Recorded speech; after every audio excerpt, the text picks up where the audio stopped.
আসসালামু আলাইকুম। আপনারা শুনছেন সর্বশেষ আন্তর্জাতিক সংবাদ। শুরুতেই শিরোনাম পড়ে বিস্তারিত। পুরো লেবানন পুড়িয়ে দেওয়ার হুঁশিয়ারি ইসরায়েলের।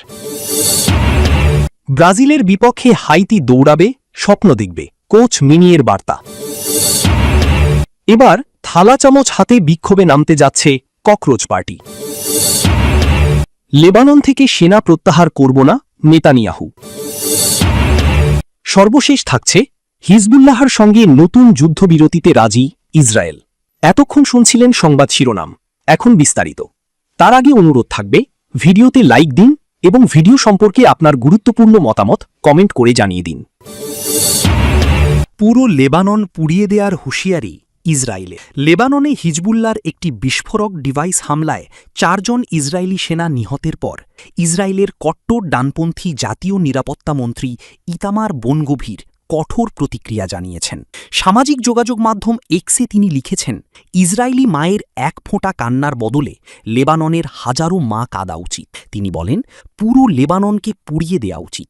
বেনগভির দীর্ঘদিন ধরেই লেবাননের বিরুদ্ধে আরও কঠোর সামরিক অভিযান এবং এমনকি রাজধানী বৈরুতেও হামলা জোরদারের পক্ষে অবস্থান নিয়ে আসছেন।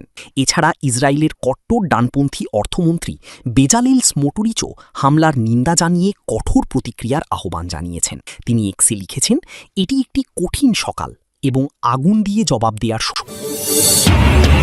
ব্রাজিলের বিপক্ষে হাইতি দৌড়াবে, স্বপ্ন দেখবে, কোচ মিনিয়ের বার্তা।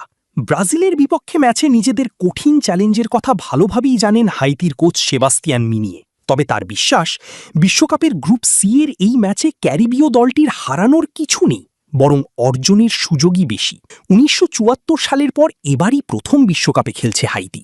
টুর্নামেন্টে নিজেদের প্রথম ম্যাচে তারা স্কটল্যান্ডের কাছে 1-0 গোলে হেরে যায়। প্রথমার্ধে জন ম্যাকগিনের করা গোলই ম্যাচের ভাগ্য গড়ে দেয়, যদিও শেষ দিকে সমতায় ফেরার সুযোগ পেয়েছিল হাইতি। 85তম মিনিটে ফ্রান্ট যদি পিয়েরোর হেড অল্পের জন্য লক্ষ্যভ্রষ্ট হয়। এবার তাদের সামনে 5 বারের বিশ্ব চ্যাম্পিয়ন ব্রাজিল। হাইতি যদি এই ম্যাচে অবিশ্বাস্য কোনো ফল এনে দিতে পারে, তাহলে রাজধানী পোর্তো অ প্রিন্স সহ পুরো দেশ জুড়ে তা আলোড়ন সৃষ্টি করবে। স্থানীয় সময় বৃহস্পতিবার সংবাদ সম্মেলনে মিনিয়ে বলেন, স্কটল্যান্ডের বিপক্ষে যতটা দৌড়েছি, ব্রাজিলের বিপক্ষে তার চেয়েও বেশি দৌড়াতে হবে। তিনি আরও বলেন, এ ধরনের ম্যাচে আমাদের পাওয়ারই বেশি। 52 বছর পর আমরা আবার বিশ্বকাপে খেলছি, আর এখন প্রতিপক্ষ ব্রাজিল। আমাদের সমর্থকদের প্রত্যাশার মর্যাদা দিতে হবে। হাইতি কোচের ভাষায়, এখানে থাকতে পারাটা আমাদের জন্য বিশেষ সৌভাগ্যের বিষয়। আমি আশা করি আমরা হাইতির মানুষকে আমাদের নিয়ে গর্ব করার সুযোগ দিতে পারব। স্কটল্যান্ডের কাছে হারের পরও দলের লক্ষ্য বদলায়নি বলে জানান মিনিয়ে। তার মতে, প্রথম ম্যাচেই তারা প্রমাণ করেছে যে বিশ্বকাপের মতো বড় মঞ্চে খেলার যোগ্যতা তাদের রয়েছে। তিনি বলেন, আমরা স্কটল্যান্ডকে হারাতে পারিনি, কিন্তু এবার থালা চামচ হাতে বিক্ষোভে নামতে যাচ্ছে ককরোচ পার্টি। ভারতের দিল্লির যন্তর মন্তরে শনিবার 20 জুন আবারও বিক্ষোভের ডাক দিয়েছে ককরোচ জনতা পার্টির সিজেপি। এই বিক্ষোভ কর্মসূচিতে অংশগ্রহণকারীদের থালা ও চামচ সঙ্গে আনার আহ্বান জানিয়েছেন দলটির প্রতিষ্ঠাতা অভিজিৎ দীপকে। শুক্রবার 19 জুন সামাজিক যোগাযোগ মাধ্যমে প্রকাশিত এক ভিডিও বার্তায় দীপকে বলেন, আগামীকালের যন্তর মন্তরের বিক্ষোভে যারা অংশ নেবে তারা সবাই একটি থালা ও একটি চামচ সঙ্গে নিয়ে আসবেন। এরপর কি করতে হবে তা সবাই জানেন।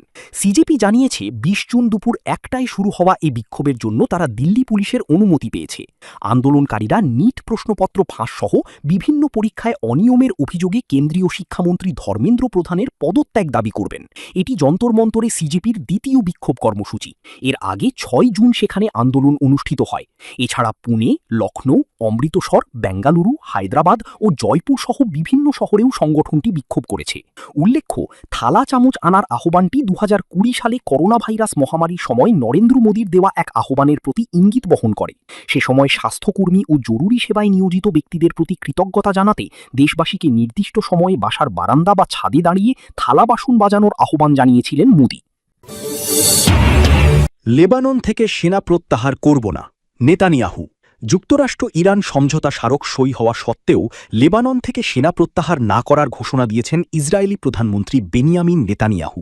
বৃহস্পতিবার 18 জুন এক বিবৃতিতে নেতানিয়াহু বলেন, যতদিন ইসরায়েলের নিরাপত্তা নিশ্চিত না হচ্ছে ততদিন আমরা দক্ষিণ লেবানন ছেড়ে যাব না।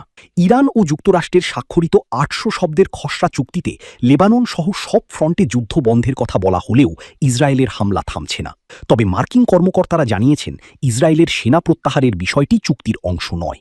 এদিকে বৃহস্পতিবার দক্ষিণ লেবাননের বিভিন্ন এলাকায় বিমান হামলা চালিয়েছে ইসরায়েল। এর মধ্যে দিনহাটায় শরণার্থী শিবিরে হামলায় অন্তত 3 জন নিহত হয়েছেন। গত 2 মার্চ থেকে ইসরায়েলের হামলায় এ পর্যন্ত লেবাননে 3,884 জন নিহত এবং 11,856 জন আহত হয়েছেন।